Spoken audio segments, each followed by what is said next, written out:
I've been collecting stories that are told in the Soviet Union by their people among themselves, which reveal they've got a great sense of humor, but they've also got a pretty cynical attitude toward their system. And I told this one, Bill, you'll have to hear it again. I told it in the car. I didn't tell this one to Gorbachev.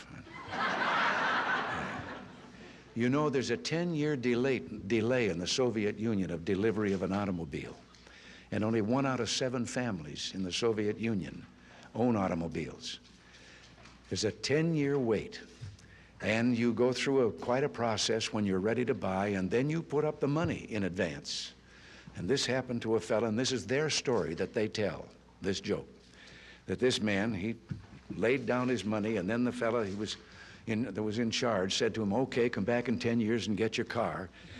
And he said, morning or afternoon?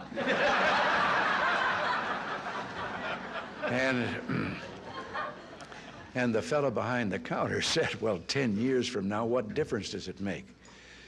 And he said, well, the plumber's coming in the morning.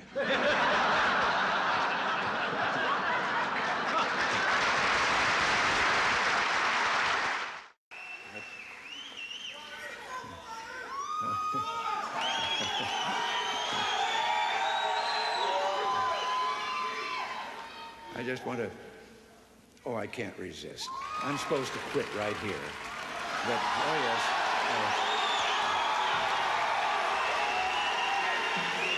But in view of the fast things that I just said, I don't know whether you know it or not, but I have a new hobby. I am collecting stories that I can actually prove are told among the Russian people. They make them up themselves, they tell them between themselves, reveals they got a great sense of humor, and they've also got a little cynical attitude about things in their country. And one of these stories, the one I'm going to tell you, I told to General Secretary Gorbachev, and he laughed. The story was an American and a Russian arguing about their two countries, and the American said, look, in my country, I can walk into the Oval Office, I can pound the president's desk and say, Mr. President, I don't like the way you're running our country. And the Russian said, I can do that. The American said, you can? He says, yes. I can go into the Kremlin, to the General Secretary's office, pound his desk and say, Mr. General Secretary, I don't like the way President Reagan's running his country. You know, less than 1 family out of 7 in the Soviet Union owns an automobile. Most of the automobiles are driven by the bureaucrats. The government furnishes them and drivers and so forth. So an order went out one day to the police that anyone caught speeding, anyone, no matter who, gets a ticket. Well, Gorbachev came out of his country home, his dacha. He was late getting to the Kremlin. There was his limousine and driver waiting. He told the driver to get in the back seat, he'd drive, and down the road he went. They passed 2 motorcycle cops. One took out after him. And pretty soon he's back with his buddy, and his buddy says, well, did you give him a ticket? And he said, no. Well, he said, why not? Oh, he said, they're too important.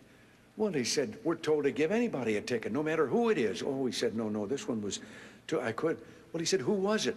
He said, I couldn't recognize him, but his driver was Gorbachev.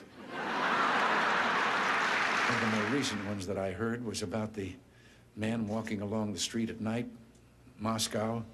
Soviet soldier called to him to halt. He started to run. The soldier shot him. And another man said, why did you do that? Well, he said, curfew. Well, he said, it isn't curfew yet. He said, I know. He's a friend of mine. I know where he lives. He couldn't have made it.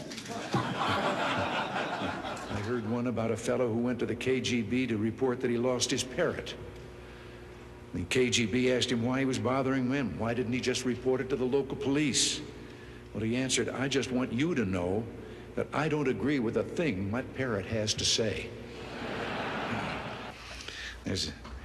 Which makes me think of a story. Everything makes me think of a story.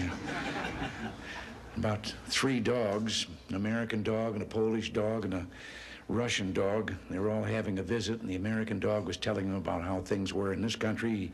He said, you know, you bark, and you bark long enough, and then somebody comes along and gives you some meat. And the Polish dog said, what's meat? The Russian dog says, what's bark?